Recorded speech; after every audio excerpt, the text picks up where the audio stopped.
اعوذ باللہ من الشیطان الرجیم، بسم اللہ الرحمن الرحیم۔ لیسن نمبر 38، لیسن نمبر 11، آیت نمبر سورہ المائدہ آیت نمبر 57 سے 63 انشاءاللہ شروع کرتے ہیں۔ اعوذ باللہ من الشیطان الرجیم، بسم اللہ الرحمن الرحیم۔ یا ایھا الذین آمنوا لا تتخذوا يا أيها الذين آمنوا لا تتخذوا الذين اتخذوا دينكم هزوا ولعبا من الذين أوتوا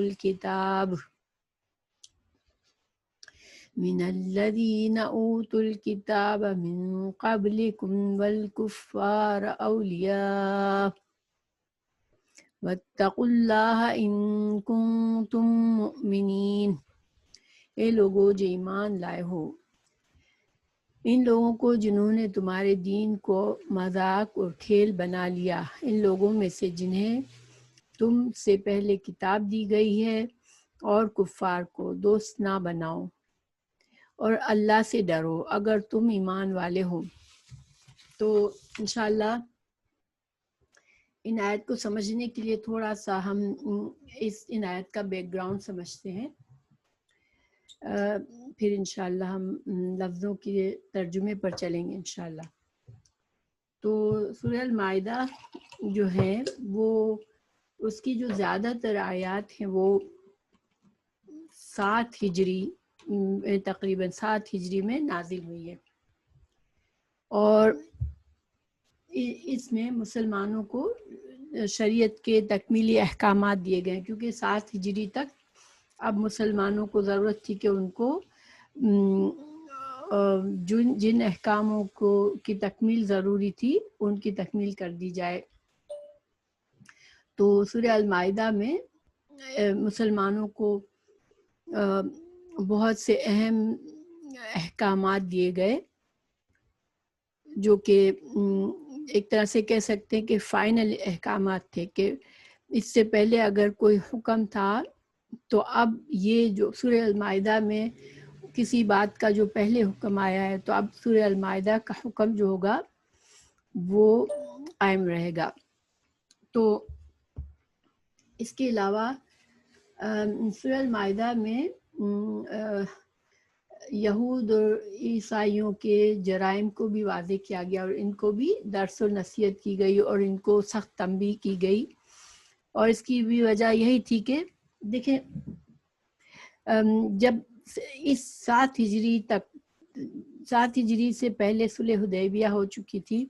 تو صلح حدیبیہ کے بعد مسلمانوں کو تبلیغ کا موقع ملا، اور بہت سے نئے مسلمان ہو رہے تھے۔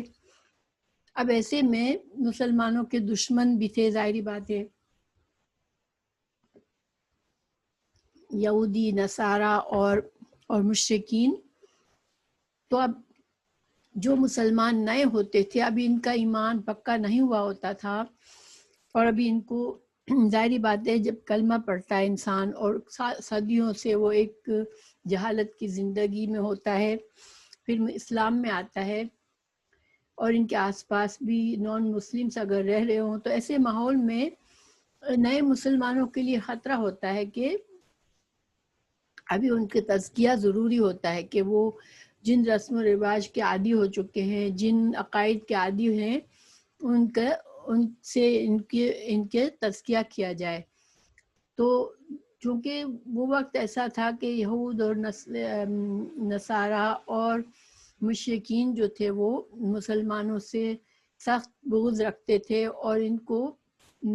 بالکل پسند نہیں تھا کہ لوگ اسلام میں داخل ہوں، تو وہ چالے چلتے تھے، اور ان کو یہ کوشش ہوتی تھی کہ کسی بھی طرح سے مسلمانوں کو، خاص طور سے جو ابھی کمزور ایمان والے ہیں، جو نئے مسلمان ہیں، ان کو کنفیوز کیا جائے، اور ان کے دلوں میں اسلام کے بارے میں ایسی ایک طرح سے ہلکا کر دیا جائے اسلام کو۔ تو کسی بھی چیز کی ویلیو کم کرنے کے لیے، اس سے ڈسکریج کرنے کے لیے، اس سے انسان کو ہٹانے کے لیے جو بہترین ایک طریقہ ہوتا ہے وہ کیا ہوتا ہے کہ اس چیز کی اہمیت کو کم کیا جائے، اس کا مذاق بنایا جائے اور اس کے اوپر تنقید اور طعنے کیے جائے. تو اب خاص طور سے اگر یہ تنقید اور طعنے اور یہ مذاق ایسے لوگوں کی طرف سے آ رہا ہے جو تمہارے دوست ہیں اور جن کے ساتھ تم اٹھتے بیٹھتے ہو، جن سے تمہارے دلی تعلقات ہیں،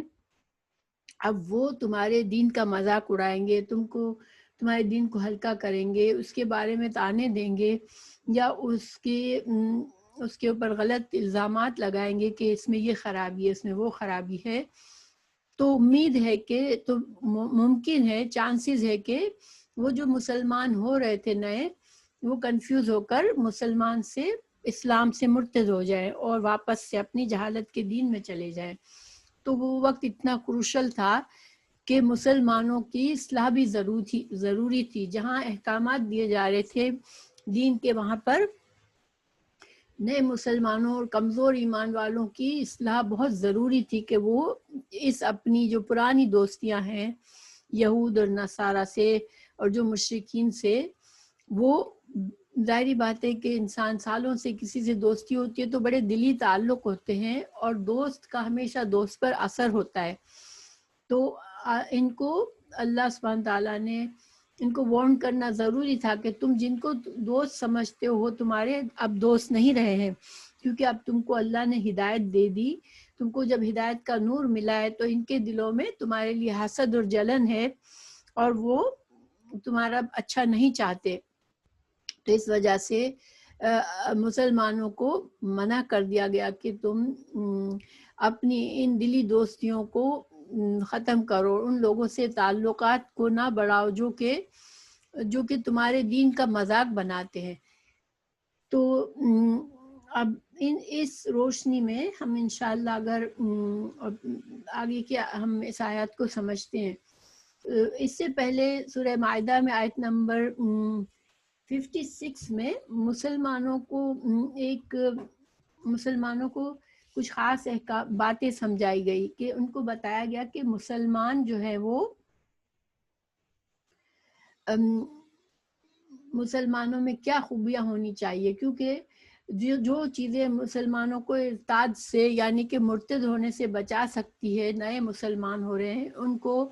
مرتد ہونے سے جو چیزیں بتا سکتی ہیں وہ بتائی گئی مسلمانوں کو کہ تمہارے اندر یہ صفات اب تم پیدا کرو. نمبر 1، اللہ جو ہے مسلمان ایسا ہوتا ہے کہ اللہ ان سے محبت کرتا ہے. مسلمان میں وہ ادب اور وہ اخلاق ہوتا ہے، وہ اس کا طریقہ ہوتا ہے کہ جس سے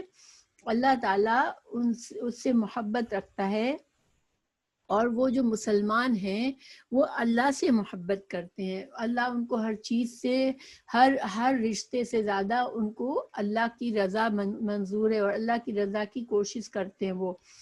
اور وہ مسلمان آپس میں ایک دوسرے کے لیے نرم ہوتے ہیں، ایک دوسرے سے کمی کوتاہی ہو جائے تو درگزر کر لیتے ہیں، ایک دوسرے سے پیار اور محبت کا معاملہ کرتے ہیں، ایک دوسرے کے لیے قربانیاں دیتے ہیں، ایک دوسرے کے لیے اپنے جان و مال، اپنے یعنی کہ ہر طرح سے اپنا گھر، ہر چیز ان کے لیے ان سے شیئر کرنے میں ان کو کوئی کمی نہیں ہوتی. جیسے ایک بھائی کے لیے دوسرے بھائی کا گھر اور ہوتا ہے، اس طرح سے ایک مسلمان کے لیے مسلمان ہوتا ہے کہ وہ اس سے محبت رکھتا ہے، اس کی ہر ضرورت میں کوشش کرتا ہے کہ اس کی تکلیف ہے کوئی یا اس کی ضرورت ہے تو وہ مدد کرے اس کی. تو مسلمان ایک دوسرے کے لیے رحماں ہوتے ہیں، ایک دوسرے سے کے لیے محبت رکھنے والے ہوتے ہیں، نرمی کرنے والے ہوتے ہیں، اور کافروں کے لیے سخت ہوتے ہیں. اور جہاں ایک مسلمان کو یہ محسوس ہو کہ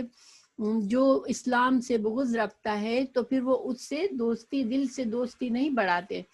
ان کی دوستی کا جو معیار ہوتا ہے وہ یہ ہوتا ہے کہ اللہ سے جس کی محبت ہے میں اس سے محبت کروں. تو جو لوگ اگر اللہ سے محبت نہیں کرتے، بغض رکھتے ہیں، مسلمانوں سے بغض رکھتے ہیں، تو وہ ایسے لوگوں سے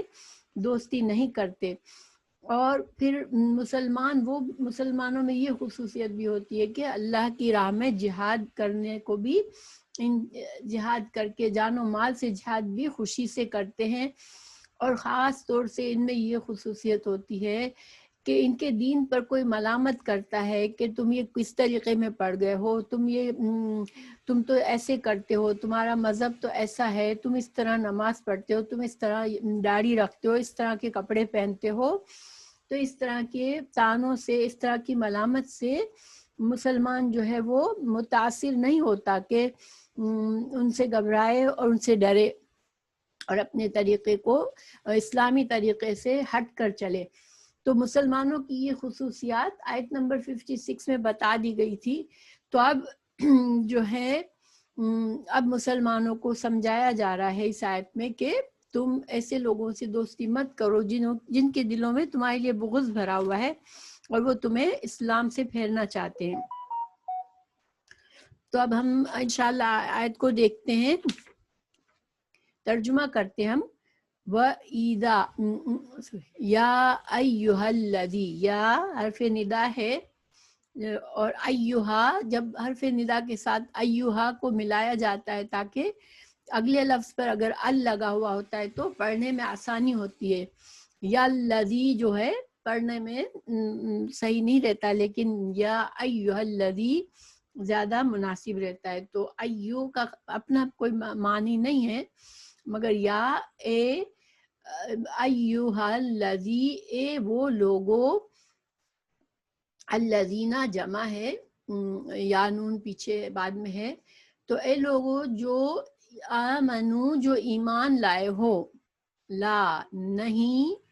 تتخذو نہ تم بناؤ، اخذا سے ہے حمزہ، خاذا اس کا روٹ ورڈ ہے، نہ تم بناؤ، الذین ان لوگوں کو، اتخذو جنہوں نے بنایا،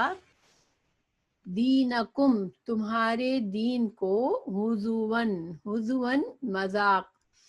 استہزاء سے بھی اسی سے ہاذا واو، تو استہزاء بھی اسی روٹ ورڈ سے ہے، استہزاء کو مذاق کہتے ہیں، اور ہزون جنہوں نے مذاق بنا دیا تمہارے دین کو، ولعبن اور کھیل سمجھ لیا اس کو،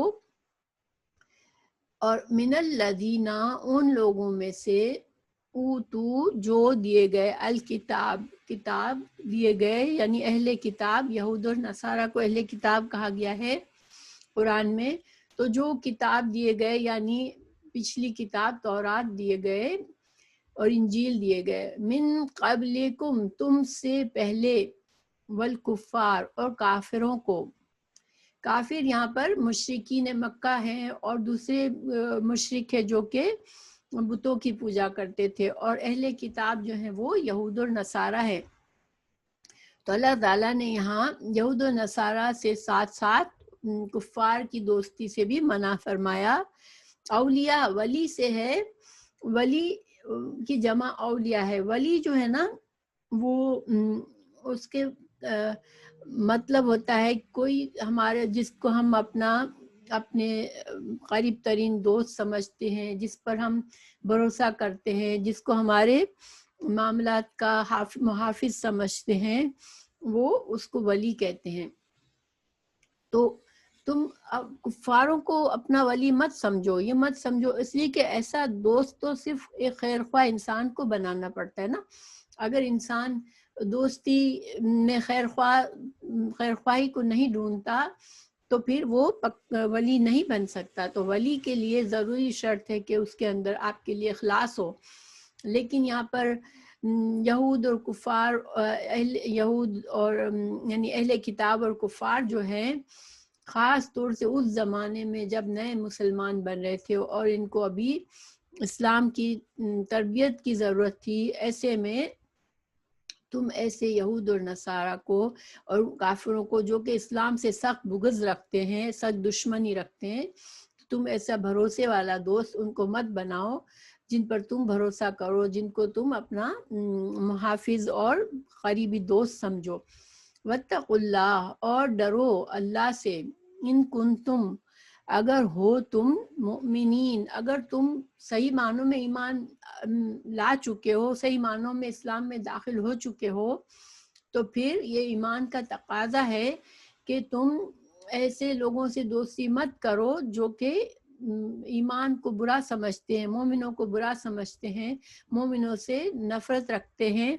تو تم پھر ایسے لوگوں کو دوست مت بناؤ۔ ابھی اس آیت کو ہم تھوڑا سا اور اگر غور کریں تو دیکھیں یہ حکم جیسے کہ میں نے بتایا کہ یہ اس وقت دیا گیا جب کہ اسلام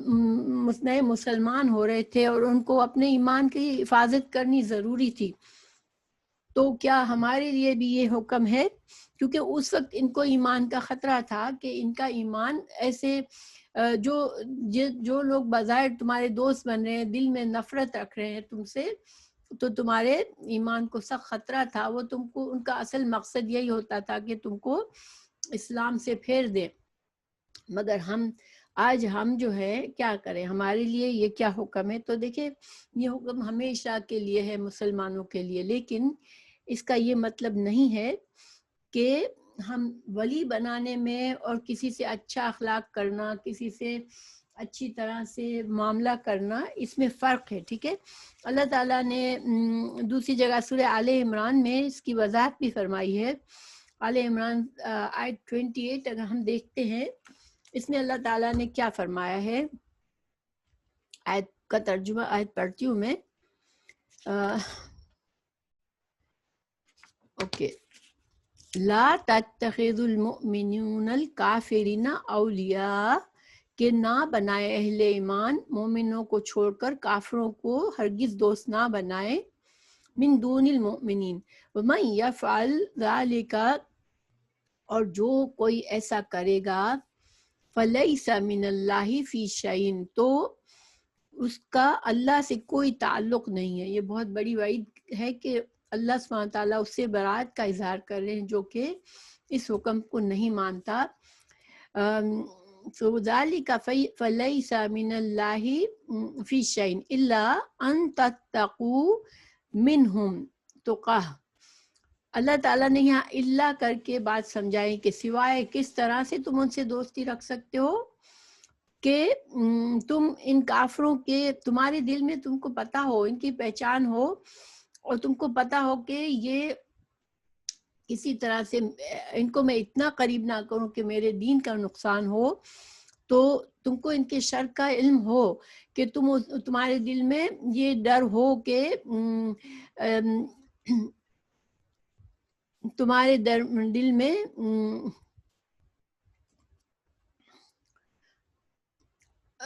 دل میں یہ اس بات کا سے احتیاط ہو، یہ ڈر ہو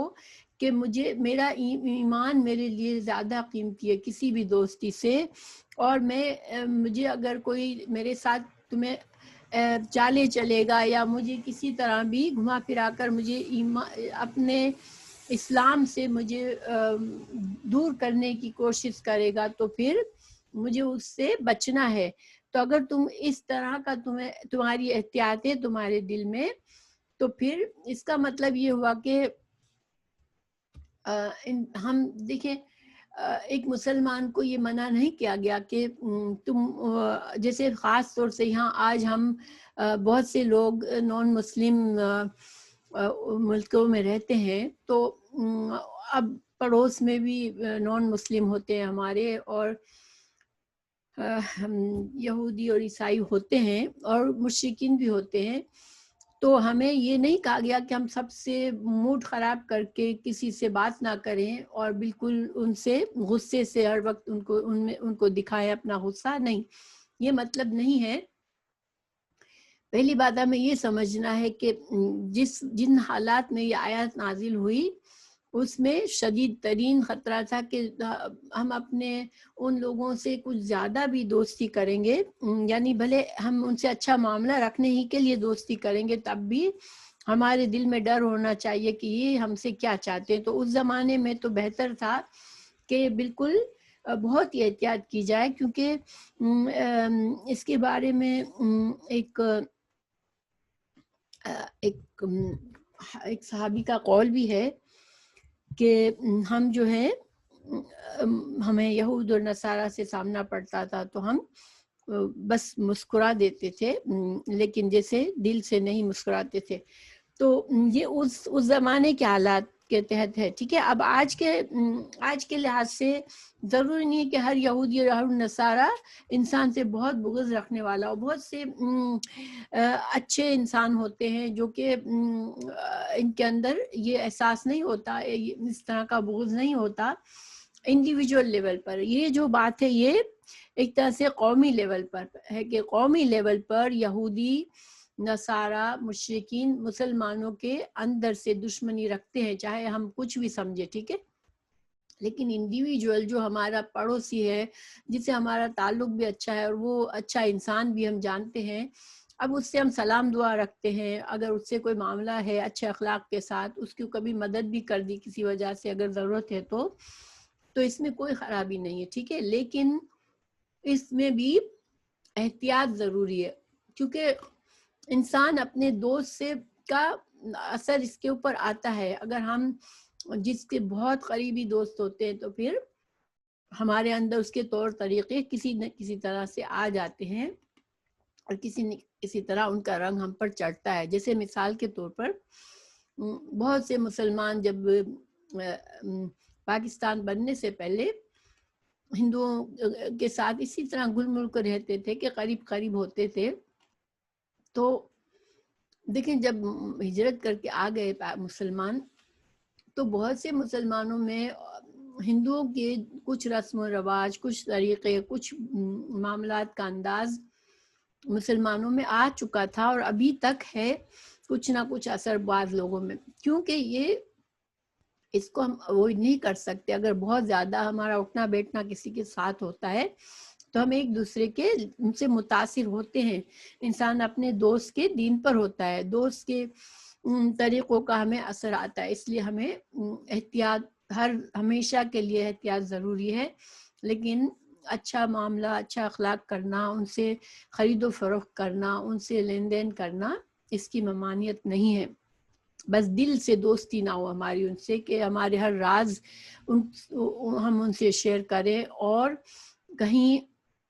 ایسے معاملات ہیں اور ہمیں پتہ چلے کہ یہ ہم کو تو اچھا سمجھتا ہے لیکن مسلمانوں کو جنرل طور پر یہ اچھا نہیں سمجھتا، اسلام کے بارے میں اچھی رائے نہیں رکھتا،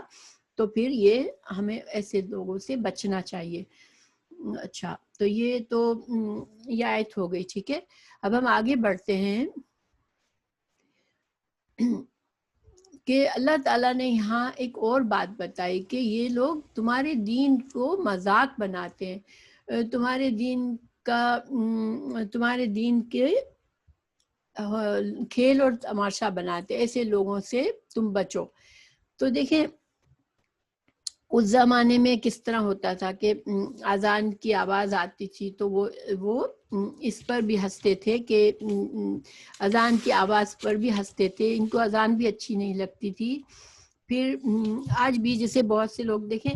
داڑھی کا مذاق اڑاتے ہیں، حجاب کا اڑاتے ہیں، کوئی مسنون طریقے سے کپڑے پہنتا ہے اس کا مذاق اڑاتے ہیں اور اس کو عجیب سا سمجھتے ہیں. اور پھر اس کے علاوہ بھی جو بھی جیسے ہمارے نماز کے طریقے پر یا کوئی بھی ہمارے جو اسلامی شاعر ہیں، ہمارے اسلامی احکامات ہیں، اگر کوئی ان کو ہلکا کرتا ہے، ان کے بارے میں مذاق کرتا ہے، تو یہ تو خاص طور سے ہمارے لیے نشانی ہے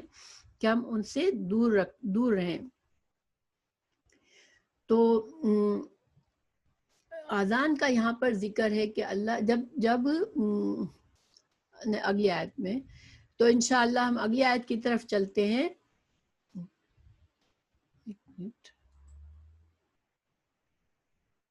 اوکے،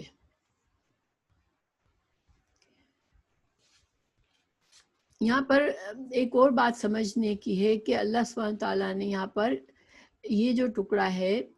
کہ وَاتَّقُوا اللَّهَ إِن كُنتُم مُؤْمِنِينَ، تو تم اللہ سے ڈرو اگر تم مومن ہو. تو یہاں پر ایک طرح سے مومنوں کے لیے بھی سیریسلی ایک تنبیہ کی گئی ہے کہ اللہ سبحانہ تعالیٰ کو ناراض کرنے والے کاموں میں سے اگر تم ایسے لوگوں سے تعلقات بڑھاتے ہو جو تمہارے دین کو مذاق بناتے ہیں، تمہارے دین پر طعنے کرتے ہیں، تو تم پھر اگر تم انسان کے اندر، ایک مسلمان کے اندر دینی غیرت ہونی چاہیے، اس کو یہ بات اس کو گوارا نہ ہو کہ میں ان سے گل مل کر بیٹھوں جو میرے دین کا مذاق اڑاتے ہیں۔ تو اب اگلی جو سورہ آل عمران کی میں نے ابھی آپ کو بتائی تھی، اس میں بھی آخری ٹکڑا یہی ہے کہ وَيُحَذِّرُكُمُ اللَّهُ نَفْسَهُ وَإِلَى اللَّهِ الْمَصِيرُ، کہ اللہ تمہیں ڈراتا ہے اپنی طرف سے، اپنی ذات سے ڈراتا ہے۔ یعنی کہ اس کا کیا مطلب ہوا کہ یہ کوئی معمولی بات نہیں ہے۔ اللہ سبحانہ تعالیٰ ہمیں مومنوں کو اس ایک طرح سے ڈراوا دے رہے ہیں کہ اگر تم ایسا کرو گے تو پھر تم اللہ کی ناراضگی کو مول لیتے ہو، ٹھیک ہے۔ تو یہ باتیں کوئی معمولی بات نہیں ہے، اس میں انسان کو بہت خیال رکھنے کی ضرورت ہے۔ بعض اوقات ہماری دوستیاں ہوتی ہیں اور آہستہ آہستہ اتنی کلوز فرینڈشپ ہو جاتی ہے کہ ہم بہت سی چیزوں کو اگنور کرنے لگتے ہیں، بہت سی چیزیں ہمیں کھٹکتی بھی ہے لیکن ہم ان کو اگنور کر دیتے ہیں۔ اور دیکھیے صرف یہ تو یہاں تو اہل کتاب اور مشرکین کی بات ہے، ہمیں مسلمانوں میں بھی ایسے مسلمان جو خود کو مسلمان سمجھتے ہیں لیکن وہ بھی اسلام کے طریقوں کو خاص طور سے اگر اسلامی لباس سے پتہ چلتا ہے یا انسان کے حال ولیے سے پتہ چلتا ہے تو یہ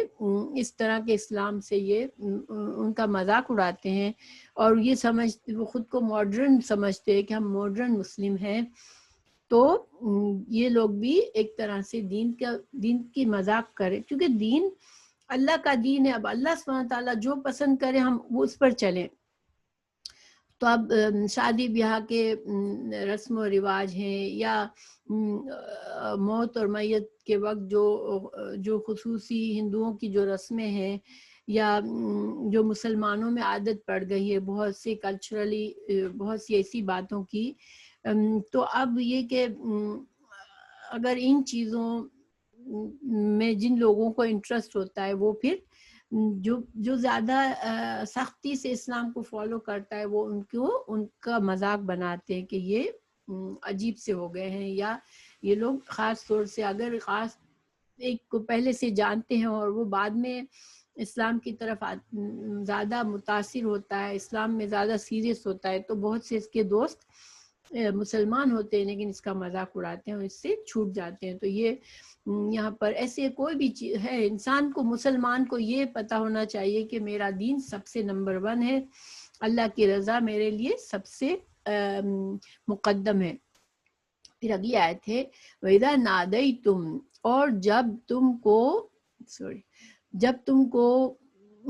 بلایا جاتا ہے، جب کو تم کو پکارا جاتا ہے الی الصلاۃ، یعنی کہ یہاں مطلب اذان دی جاتی ہے، جب اتخذوها، تو وہ اس اذان کو مذاق، اتخذو بنا لیتے ہیں اس کو، ہزواً مذاق، ولعباً اور کھیل، یعنی اذان کی آواز، اذان ان کو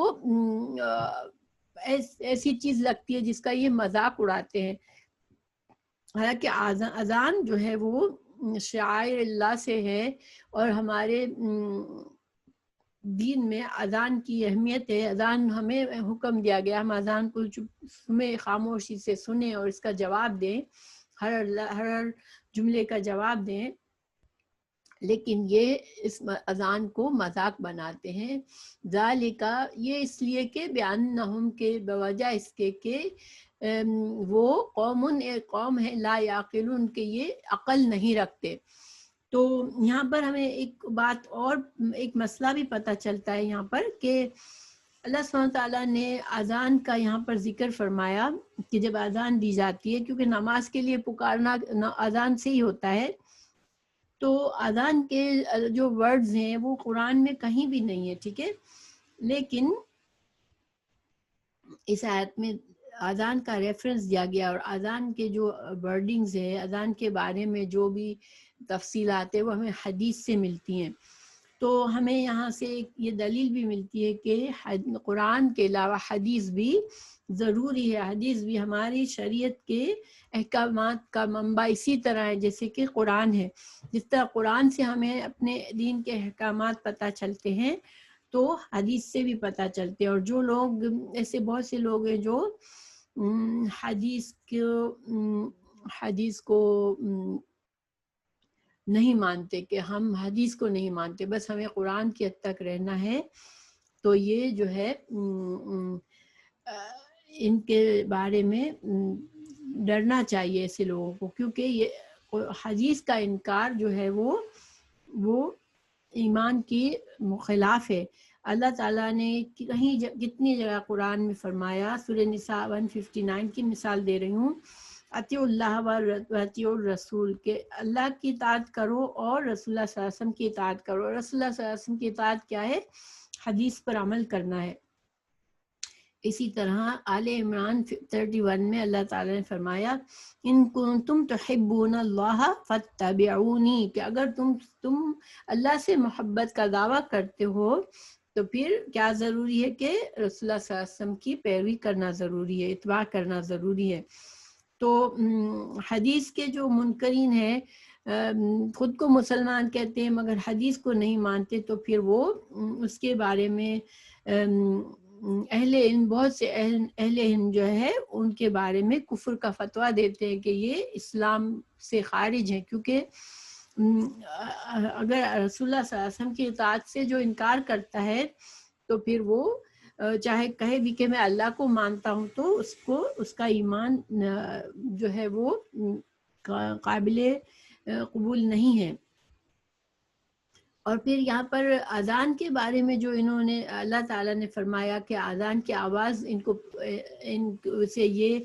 مذاق اڑاتے ہیں، یعنی کہ اذان کی آواز کو نہیں پسند کرتے، تو یہ ایکچولی شیطان کی صفت ہے، کیونکہ شیطان بھی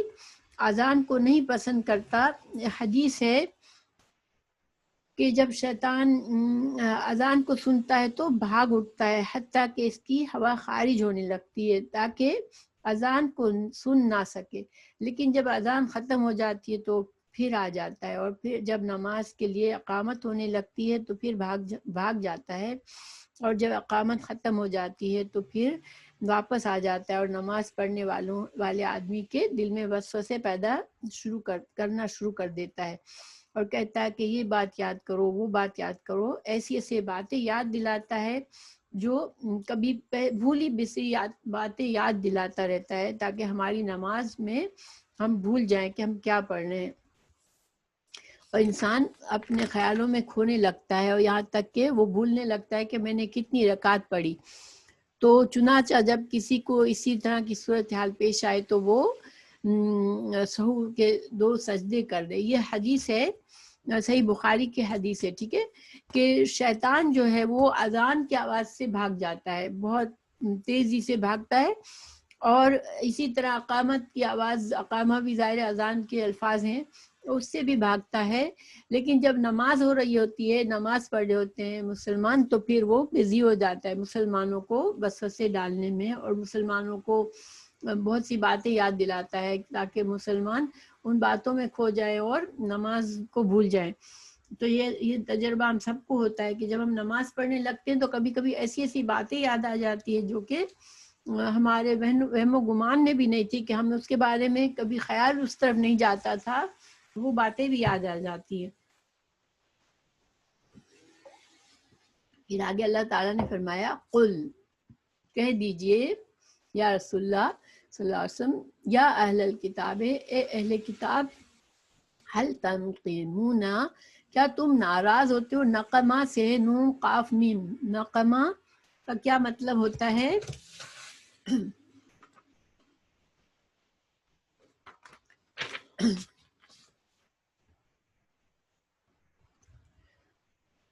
نقمہ نون قاف میم سے ہے، اور ایک سیکنڈ،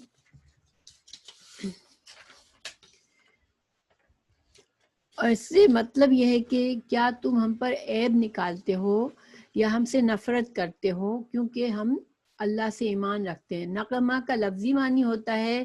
کسی چیز پر سے بیر رکھنا، کسی چیز سے انکار کرنا، کسی پر عیب لگانا، یہ سب معنی نقمہ کے ہیں۔ تو اب اہل کتاب سے اللہ تعالیٰ فرما رہے ہیں رسول اللہ صلی اللہ علیہ وسلم سے کہ آپ اہل کتاب سے کہہ دیں کہ تم جو ہو کیا ہمارے دین میں عیب نکالتے ہو، ہم سے نفرت کرتے ہو صرف اس لیے کہ ہم ایمان لائے ہیں؟ هل تنقمون منا الا ان آمنا باللہ، کہ ہم اللہ پر ایمان لائے ہیں، وما انزل، اور جو ہم پر نازل کیا گیا، وما انزل، اور جو نازل کیا گیا، من قبل، اور ہم سے پہلے، یعنی کہ تورات اور انجیل پر بھی ہم تو ایمان رکھتے ہیں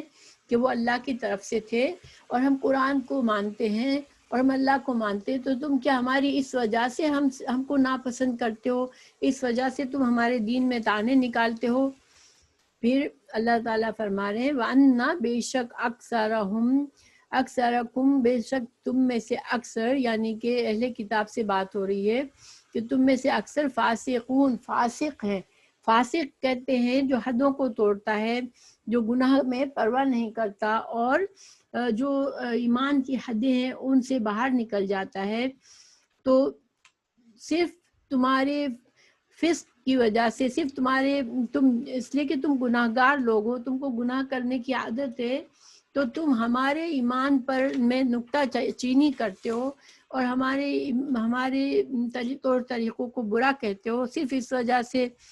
اور ہم سے نفرت کرتے ہو صرف اس وجہ سے کہ ہم اللہ پر اور اللہ کی تمام کتابوں پر ہم ایمان رکھتے ہیں۔ اور یہ تو صرف تمہارے اس وجہ سے کہ تمہارے فاسق ہونے کی وجہ سے تم یہ کرتے ہو، کہ پیورلی کوئی اور ریزن نہیں ہے، صرف تمہاری یہ گناہ گاری ہے، تم گناہ گار لوگ ہو، تم گناہوں کو پسند کرتے ہو، اس لیے تم ایسا کرتے ہو۔ تو ہم اس میں بتایا گیا کہ مسلمان جو ہے وہ پچھلی کتابوں کو بھی ایمان رکھتا ہے، مگر پچھلی کتابوں پر ہمارا ایمان کس طرح ہوتا ہے کہ ہم یہ مانتے ہیں کہ ان میں جو کچھ اللہ نے نازل فرمایا وہ حق تھا، لیکن ہم انہوں نے جن چیزوں کو اس میں داخل کر لیا، ہم ان کے بارے میں نہیں کہتے، وہ اللہ جانتا ہے، لیکن جو چیزیں اللہ نے نازل کی تھی وہ بے شک حق تھا، اور ان کے رسول بھی حق لے کر آئے تھے، یہ ہم مانتے ہیں، مگر ہم عمل جو ہے اپنی شریعت پر ہی کرتے ہیں، کیونکہ ان کی شریعتیں ان کی کتابیں اب ہمارے لیے قابل اعتماد نہیں ہے۔ اللہ تعالیٰ نے قرآن نازل فرما دیا جس میں اللہ نے فائنل جو بھی احکامات تھے وہ ہمیں دے دیے۔ اور فاسق جو ہے نا، فاسق میں جو خصوصیات ہوتی ہے، بدکار ہوتے ہیں، اور ان کے اندر جو تھے تعصب تھا۔ تعصب کیا ہوتا ہے کہ یہود اور نصارہ کو یہ رسول اللہ صلی اللہ علیہ وسلم کو پہچان لیا تھا کہ یہ سچے نبی ہے، مگر ان کو یہ غم تھا کہ یہ تو ہمارے اندر یہ اہل کتاب کا سے نہیں ہے، یہ نبی، یہ امی ہے، عربوں میں سے ہے، تو یہ چیز ان کو پسند نہیں تھی۔ ان کے اندر یہ تعصب تھا کہ ہم ہمیشہ سے مذہبی طور پر ہمارا معاملہ بڑا رہا ہے، ہم بڑے بن کے رہے ہمیشہ، تو ہم ابھی بھی ہماری بڑائی ختم ہو جائے گی اگر ہم قرآن کو مان لیں گے۔ یہ ان کا فسق تھا، یا ان کا گنہگاری تھی، یا ان کی حدوں سے باہر نکلنے کا تھا، اور اسی وجہ سے انہوں نے سارا غصہ ان کا یہی تھا، اور یہی حسد تھا ان کا کہ مسلمانوں کو کیوں رسول اللہ صلی اللہ علیہ وسلم جو تھے وہ کیوں بنی اسرائیل میں سے نہیں آئے، اور جو لوگ رسول اللہ صلی اللہ علیہ وسلم کو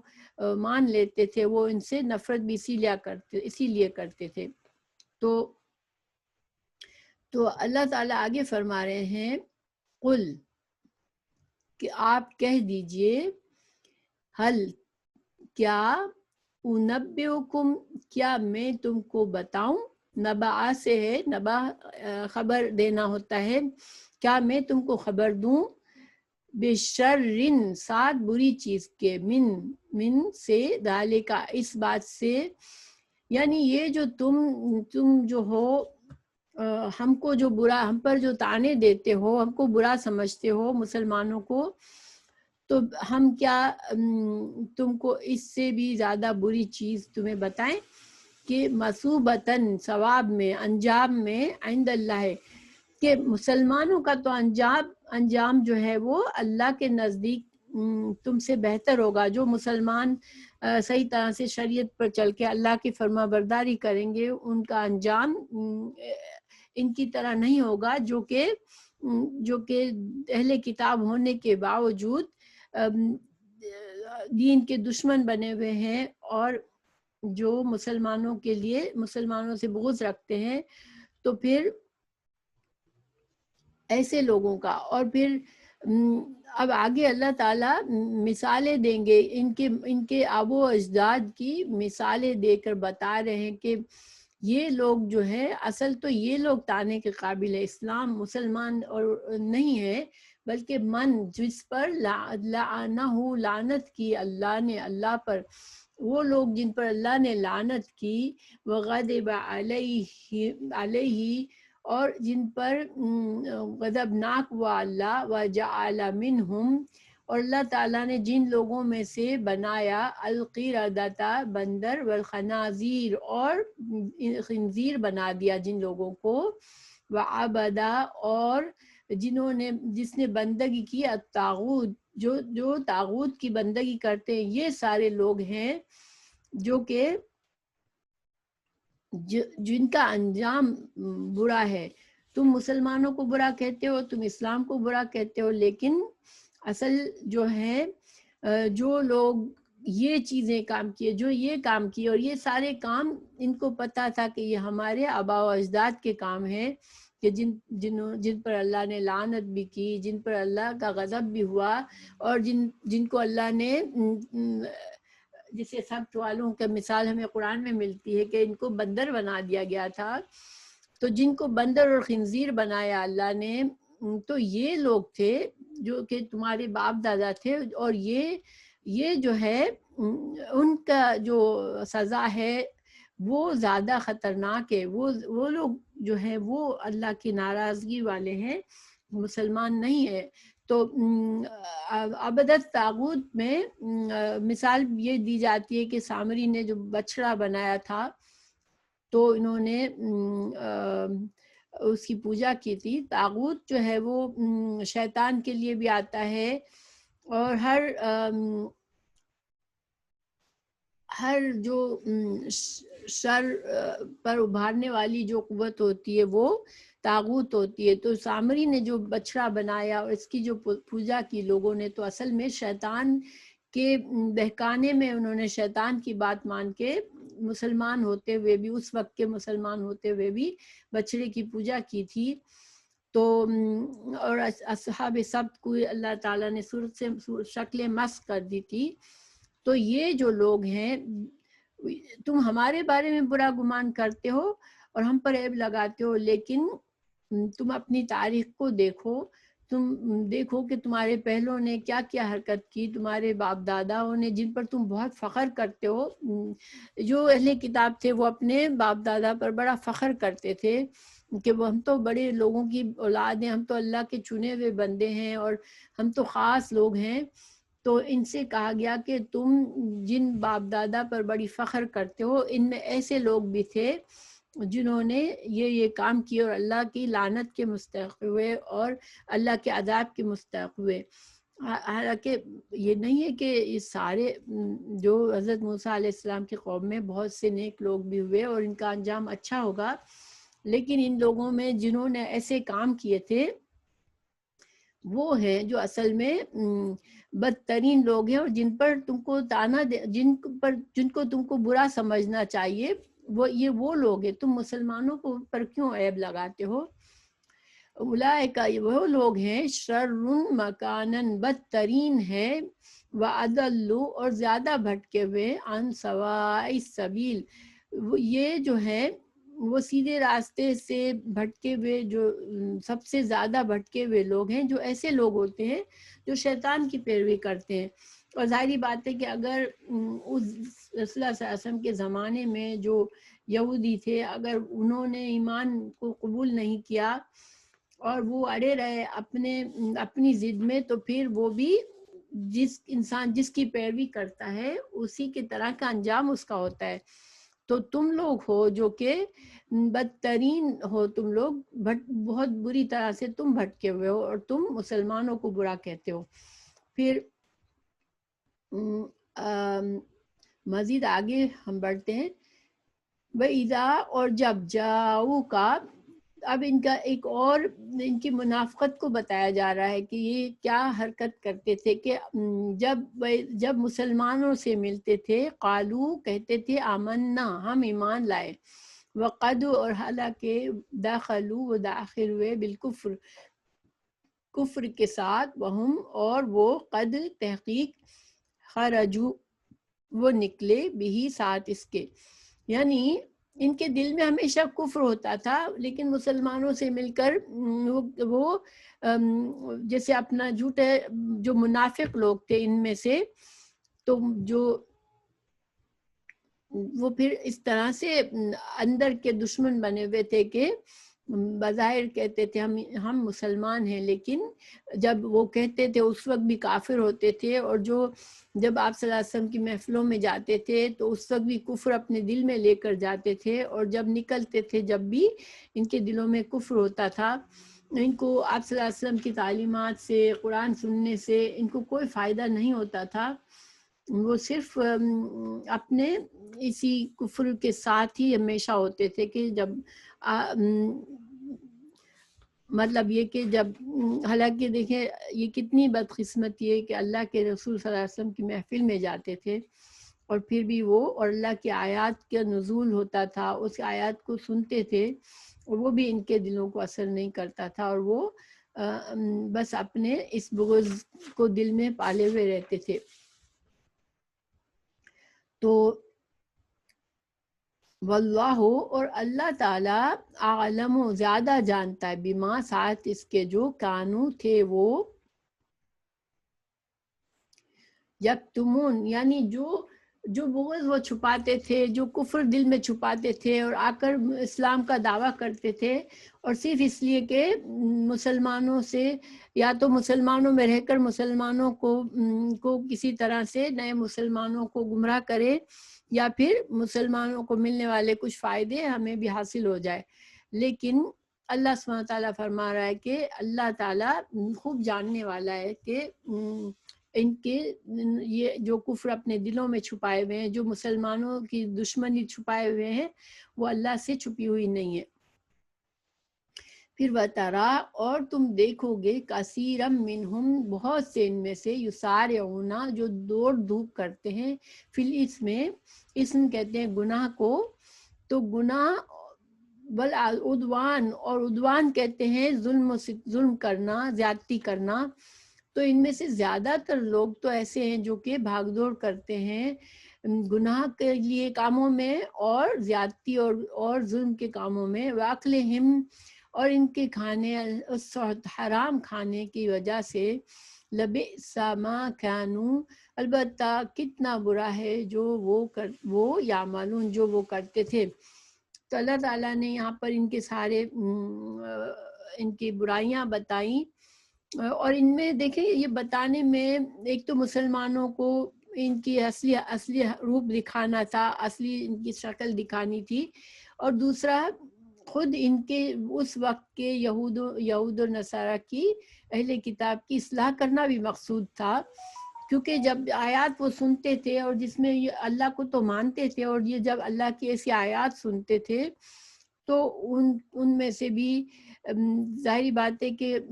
یہ انسان ان کے لیے ایک دعوت تھی، اگر وہ سنتے اور وہ اپنا دل کھولتے تو ان کو بھی اثر ہوتا کہ یا واقعی میں ہمارے اندر یہ ساری برائیاں ہیں۔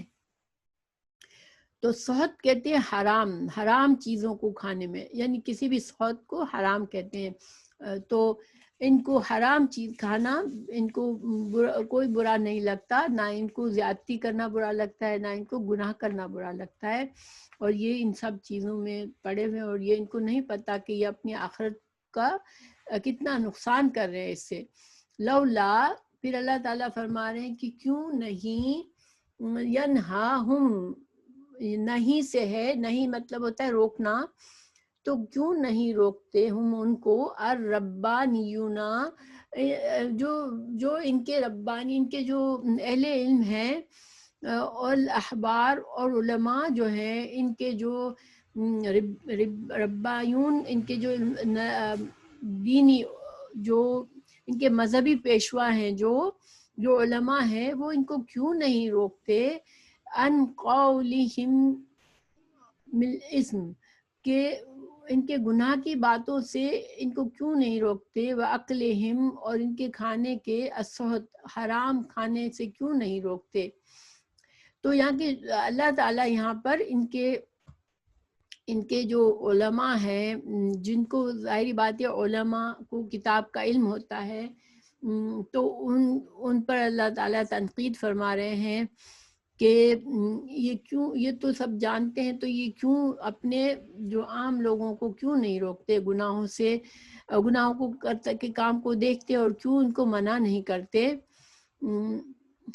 لبئسا، اور وہ کتنا برا کر رہے ہیں یہ جو علماء ہے، کہ ما کانوا یصنعون، جو وہ کرتے ہیں۔ دیکھیں یصنعون اور یعملون میں کیا فرق ہے؟ یعملون جو ہے وہ ایسا عمل کرنے میں ضروری نہیں ہے کہ انسان کو بہت علم ہو، کوئی بھی کام کرنا۔ تو جو عام لوگ تھے ان کے لیے یعملون کا لفظ استعمال کیا اللہ تعالیٰ نے، کیونکہ ان کو ضروری نہیں ہے کہ وہ جب یہ سارے گناہ کے کام کرتے تھے اور برائیاں کرتے تھے، تو ضروری نہیں ہے کہ ان کو اپنے برے انجام کا پوری طرح سے اندازہ تھا، یا ان کے پاس صحیح علم، پورا گہرائی تک علم تھا۔ تو یہ بغیر سوچے سمجھے بھی بہت سے لوگ گناہ کرتے ہیں، ٹھیک ہے نا۔ لیکن جو علماء ہیں ان کے بارے میں، جو ما کانوا یصنعون کا صنع جو ہوتا ہے، وہ کاریگر، صنعت جو ہوتی ہے کاریگری، یعنی کسی کو پتہ ہے، خاص طور سے جانتے بوجھتے پلاننگ سے انسان ایک رویہ بناتا ہے، اور یہ ان کے علماء تھے، وہ ان کے لیے فتوے ایسے دیتے تھے جو اپنے فائدہ دیکھ کر غلط فتوے دیتے تھے، اور ان کو جانتے بوجھتے نہیں روکتے تھے۔ تو گویا کہ علماء کا جرم زیادہ بڑا ہے۔ دیکھتے ایک تو انسان ہوتا ہے کہ بے عقلی سے عمل کر رہا ہے اور گناہ کر رہا ہے، اور ایک انسان جانتے بوجھتے علم رکھتے ہوئے پلاننگ سے وہ ایسے فتوے دے رہے ہیں، ایسے کام کر رہے ہیں، اور وہ گناہوں کے کاموں سے روکتے نہیں ہیں، حلال حرام کا صحیح طرح سے بتاتے نہیں ہیں کہ ان کا اس میں فائدہ ہے۔ تو پھر یصنعون کا لفظ آیا، گویا کہ علماء کا جرم بہت بڑا تھا۔ ویسے بھی عام حالات میں بھی ایک عالم جانتے بوجھتے ایک دین کا علم رکھنے والا گناہ کرتا ہے، اور ایک جاہل گناہ کرتا ہے جس کو دین کا اتنا علم نہیں ہے، تو ان دونوں کی جو پکڑ ہے وہ برابر نہیں ہے، ٹھیک ہے نا۔ تو پھر یہاں پر ہماری یہ آیت یہاں تک کا سبق ہے، لیکن اس آیت کے بارے میں اب علماء یہ سوچتے ہیں کہ مسلمانوں کا، چونکہ قرآن جو ہے وہ ہمارے لیے ہدایت کا ذریعہ ہے، اور ہمیں یہ نہیں کہ صرف قصے کہانیاں بتائی جا رہی ہیں، جو کچھ کہا گیا ہے وہ اس سے ہمیں اس سے سمجھنا ہے، اس کے بارے میں ہمیں ان کے مطابق ہمیں کام کرنا ہے۔ تو اگر ان کے علماء پر تنقید کی گئی کہ وہ علم ہونے کے باوجود گناہ سے نہیں روکتے، تو پھر مسلمانوں کے لیے بھی یہی حکم ہے کہ مسلمانوں میں بھی نہیں عن منکر کرنا، گناہوں سے روکنا، یہ ضروری ہے۔ اور اس کے بارے میں کچھ احادیث ہے۔ ایک حدیث ہے، مسند احمد کی حدیث ہے، اور اس کو صحیح کہا گیا ہے۔ یہ ابن کثیر نے اپنی تفسیر میں لکھا ہے، اور اس کا حوالہ دیا ہے مسند احمد کا۔ تو یہ جس قوم میں کوئی ایسا شخص ہو جو گناہوں کا ارتکاب کرتا ہو، اور وہ اس سے زیادہ معزز اور زیادہ طاقتور ہونے کے باوجود اسے گناہوں سے منع نہ کرے، تو کریں تو اللہ تعالیٰ ان سب کو اپنا ان کے عذاب میں گرفتار کر لے گا۔ تو اس کا کیا مطلب ہے کہ دیکھیں، یعنی ہمارے سامنے کچھ لوگ، مسلمان معاشرہ ہے، اس کے اندر کچھ لوگ کھلم کھلا گناہ کر رہے ہیں، اور دوسرے مسلمان جانتے ہوئے اس کو دیکھ رہے ہیں، اور وہ ان کو طاقت بھی ہے، وہ اس کو اللہ تعالیٰ نے ان لوگوں کو اتنا معزز بنایا ہے کہ ان کی بات معاشرے میں سنی جاتی ہے، اور ان کو پتہ بھی ہے کہ یہ غلط کام کر رہے ہیں، اور وہ ان کے اندر طاقت ہے اتنی کہ وہ غلط کام کرنے والوں کو سختی سے گناہ سے روکے، مگر نہیں جو روکتے تو پھر وہ خود عذاب کا شکار ہوں گے۔ ایک تو ہوتا ہے کہ ایک مسلمان کمزور ہے، کسی بھی وجہ سے کمزور ہے، یا تو بالکل اکیلا ہے اور معاشرہ میں بہت سے لوگ گناہ گار ہیں، اور وہ اکیلے آدمی کے پاس اتنی وہ نہیں ہے کہ وہ سب کی اصلاح کرے، تو وہ خاموش ہو جاتا ہے، تو وہ معاملہ ڈیفرنٹ ہے۔ لیکن جس معاشرے میں کچھ لوگ سخت گناہ کر رہے ہیں اور باقی لوگ جان رہے ہیں کہ یہ گناہ کر رہے ہیں، اور وہ مسلمان معاشرہ خاموش رہتا ہے، حالانکہ ان کے پاس اتنے وسائل اور اتنی طاقت ہے کہ وہ ان کی تنقید کرے گناہ کرنے والوں کو، تو پھر وہ گناہگار ہوتے ہیں۔ یعنی گناہ جب ہو رہا ہوتا ہے تو مسلمان اگر ہاتھ سے روکنے کی صلاحیت رکھتا ہے تو ہاتھ سے روکے، اگر ہاتھ سے نہیں روک سکتا تو پھر زبان سے کم از کم اس کو برا کہے، اور اگر وہ اتنا بھی اس میں ہمت نہیں ہے، اتنی بھی اور اس سے بھی کمزور ہے، تو پھر کم از کم اس کو برا سمجھ کر اس سے دور رہے، اس کو دل میں اس کو برا سمجھے اس عمل کو۔ تو یہ بات ہم سب کے لیے ہے کہ برائی کو روکنا ضروری ہوتا ہے۔ جب ہمیں پتہ ہے کوئی گناہ کا کام کر رہا ہے، تو اگر ہمارے اندر اتنی ہے کہ ہم اس کے آگے بڑھ کے اس کو زبردستی اس گناہ سے روکے تو ہم روکے، نہیں روک سکتے تو ہم زبان سے تنقید کریں، زبان سے اس کو برا کہیں، پھر بھی نہیں کر سکتے تو ہم وہاں سے ہٹ جائیں، ان ایسے لوگوں سے دور ہو جائیں، اور ہم دل میں برا سمجھے کہ یہ کام غلط کام کر رہے ہیں، یہ برے کام کر رہے ہیں، ان سے دور رہیں۔ ایک دوسری حدیث ہے، جب کوئی شخص کسی قوم میں معاصی کا ارتکاب کرے اور وہ اسے منع کرنے کی قدرت تو رکھتے ہوں مگر منع نہ کریں، تو اللہ تعالیٰ انہیں ان کے مرنے سے پہلے ضرور اپنے عذاب کی گرفت میں لے گا۔ یہ بھی ابن کثیر میں حدیث مینشن کی ہے، اور یہ سنن ابو داؤد کی حدیث ہے۔ تو گیا جو مسلمان قوم اپنے پاس طاقت ہے، قدرت ہے، اور پھر بھی کسی گناہ کرنے والے کو نہیں روکتے، تو پھر ان پر عذاب آنے کی وعید ہے۔ اس میں اللہ تعالیٰ میں محفوظ ہے کہ آج ایسا دور ہے کہ ہر انسان کہتا ہے بھائی تم اپنے معاملات کو دیکھو، بس دوسروں کی فکر نہ کرو، یا مائنڈ یور بزنس والا معاملہ ہے کہ ہر کوئی انسان اپنا چین اور سکون خراب نہیں کرنا چاہتا، اس لیے کسی برائی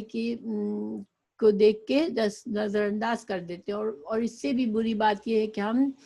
جہاں اسلام کی کھلا اسلام کے جیسے مذاق بن رہا ہے، چاہے وہ مسلمانوں کی محفل ہے چاہے وہ نان مسلم کی، لیکن اسلام کے طریقوں کا مذاق بن رہا ہے،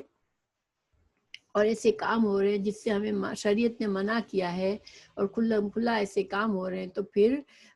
ہمیں ایسے دوستوں سے، ایسے محفلوں سے ہمیں دور رہنا چاہیے۔ اگر ہم ان کو منع نہیں کر سکتے تو کم از کم اتنا کر سکتے کہ ہم ان سے دور رہیں، اور اللہ سے مغفرت مانگے اپنے لیے بھی اور ان کے لیے بھی اصلاح کی دعا کریں۔ تو الحمدللہ ہمارا لیسن پورا ہوا، تو انشاءاللہ ہم ختم کرتے ہیں۔ سبحانک اللہم و بحمدک، اشہد ان لا الہ الا انت، استغفرک و اتوب الیک۔ السلام علیکم ورحمۃ اللہ وبرکاتہ۔